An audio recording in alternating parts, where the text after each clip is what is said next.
लाहौर की सूरत हाल अब आपके सामने है। एक कत्ल होता है, दूसरा होता है, तीसरा होता है। अब अगला वेट करें किसका होगा।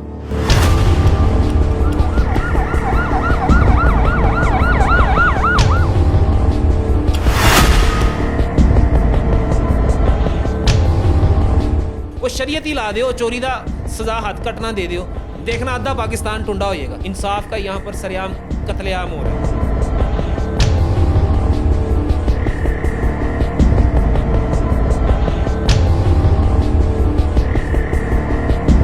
एटमी साइंसदान अब्दुल कदीर खान जो एटम बम बनाने वाला है जनाब, उसको हमने सड़कों पे रोल दिया और एक सोटा फेंकने वाले को हम करोड़ों रुपया दे रहे हैं।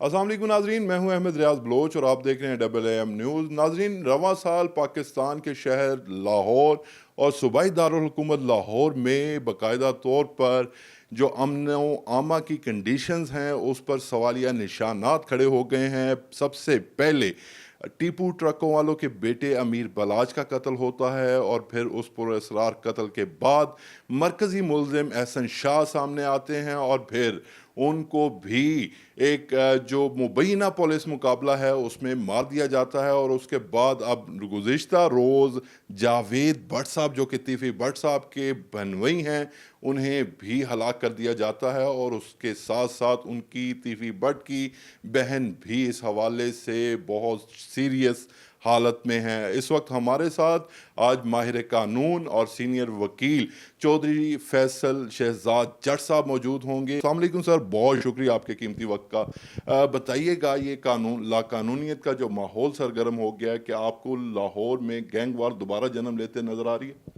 वालेकुम अस्सलाम जी, बहुत शुक्रिया। लाहौर में, लाहौर जैसा शहर जहाँ पर लोग कहते हैं कि जनाब बड़ा यहाँ पे तरक्की हो गई है, जितने भी पंजाब के फंड्स हैं वो लाहौर में लगाए जाते हैं। लाहौर एक बड़ा खूबसूरत शहर है जनाब, दूसरे शहरों वाले गिला करते हुए नज़र आते हैं, दूसरे सूबों वाले गिला करते हुए नज़र आते हैं कि जनाब यहाँ पर सारा पैसा लगा दिया। लेकिन अमन आमा की सूरत हाल क्या है, कानूनी जो भी नुक्ता नज़र है उसकी सूरत हाल क्या है, रूल ऑफ लॉ की ये सूरत हाल आपके सामने आ गई है कि यहाँ से दो गली से ऐसे बंदे आते हैं, गोलियाँ मारते हैं, चले जाते हैं। ऐसा लग रहा है जैसे हम कोई मूवी देख रहे हैं। और एहसन शाह को रास्ते से हटाना भी ऐसा था कि जैसे 5 महीने वो जेल में था और उसको किसी बहाने से बाहर लाना था, किसी तफ्तीश में, किसी मुकदमे में लेके जाना था कि पुलिस पार्टी ने हथकड़ी लगाई हुई थी और बकौल पुलिस के कि उसी का भाई छुड़वाने आया था और उसने गोलियां मारी अपने ही भाई को गोलियां मार के भाग गया। और FIR भी अब उसकी बारी होगी, अगले जो एहसन शाह का भाई है उसकी बारी होगी। फिर उसके बाद CIA जो ऑफिसर हैं वो जनाब भट्ट साहब वो भी आ गए, उन्होंने जनाब एहसन शाह की अहलिया की रिकॉर्डिंग निकाल ली।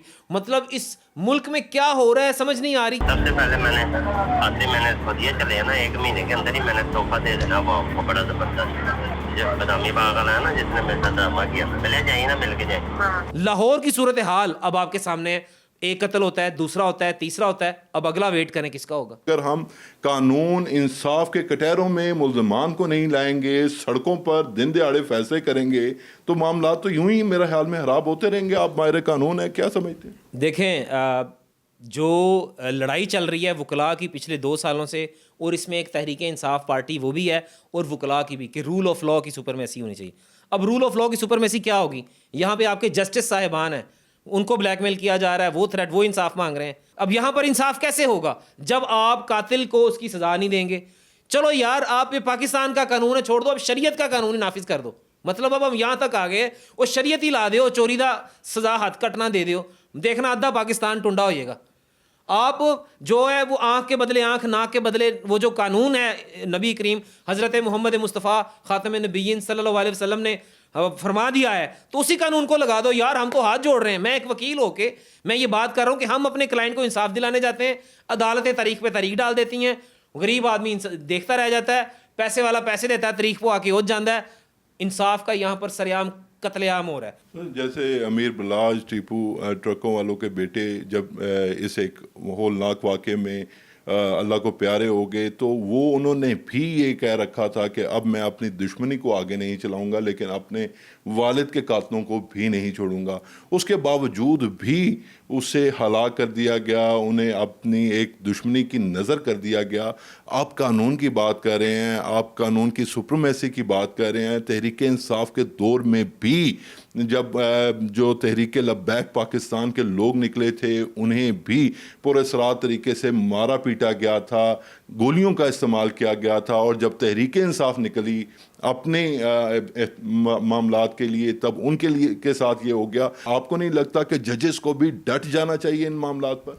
जी, आपने ये जो बात की है ये 100% ठीक है कि जब तहरीक इंसाफ की हुकूमत थी उस वक्त भी गोलियां चलाई गईं। अब आवाम को नज़र वो आ रहा होता है कि जो सामने है। अब मुझे एक शख्स ने थप्पड़ मारा और वो थप्पड़ किसी के कहने पर मारा, मेरी उससे कोई दुश्मनी भी नहीं थी। अब मैंने तो उसी को इल्ज़ाम, मुर्रद इल्ज़ाम उसी को ठहराना है कि भाई आपने मुझे थप्पड़ मारा है, आप इसके ज़िम्मेदार हैं। अब वो चाहे वर्दी में खड़ा हुआ है, चाहे पुलिस वाला है, चाहे वो कहेगा जी मुझे तो उसने ऑर्डर किया जो मेरे ऊपर है। अब वो जो ऊपर वाला बंदा है ना, वो नज़र नहीं आ रहा। इमरान खान के दौर में भी यही हुआ, उसको उतारा ही इसलिए गया क्योंकि वो यस सर नहीं करता था, वो यस बॉस नहीं करता था। इंसाफ की बात कहाँ आएगी इस मुल्क में कि ये जो आपने कहा कि अमीर बलाज टीपू ट्रकों वाला है, जो उसने ये कहा था कि मैं ये काम छोड़ दूंगा लेकिन बदला लूँगा। अब ये बदले और ये सारी चीज़ें एक मैकेनिज़्म है, एक पूरा सिस्टम है, एक हमारी इस्टेब्लिशमेंट है, वो इसको सोच सकती है, वो इसको ठीक कर सकती है, वो इसको चोरों को साइड पे कर सकती है, वो इंसाफ कर सकती है, दूध का दूध और पानी का पानी कर सकती है। लेकिन नहीं हो रहा। कौन नहीं होने दे रहा? बिजली के बिल महंगे हो रहे हैं, IPPs का अलग सीन है, पूरे मुल्क में एक अजारादारी बनी हुई है।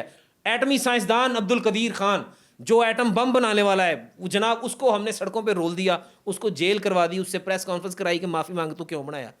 और एक सोटा फेंकने वाले को हम करोड़ों रुपया दे रहे हैं। अच्छा सर, ये फैसल जट साहब, ये बड़ा अहम मेरा एक सवाल है और आखिरी सवाल है आपसे कि क्या हम ये आप दिल पर हाथ रख के ये कह सकते हैं कि हम उन फैसलों को, अदालतों के उन फैसलों को तस्लीम करते हैं और उन फैसलों को हम बाकायदा तौर पर रद्दी की टोकरी में डाल देते हैं जो हमारे हक में ना हों, और जो हक में हों हम उन्हें सपोर्ट करते हैं?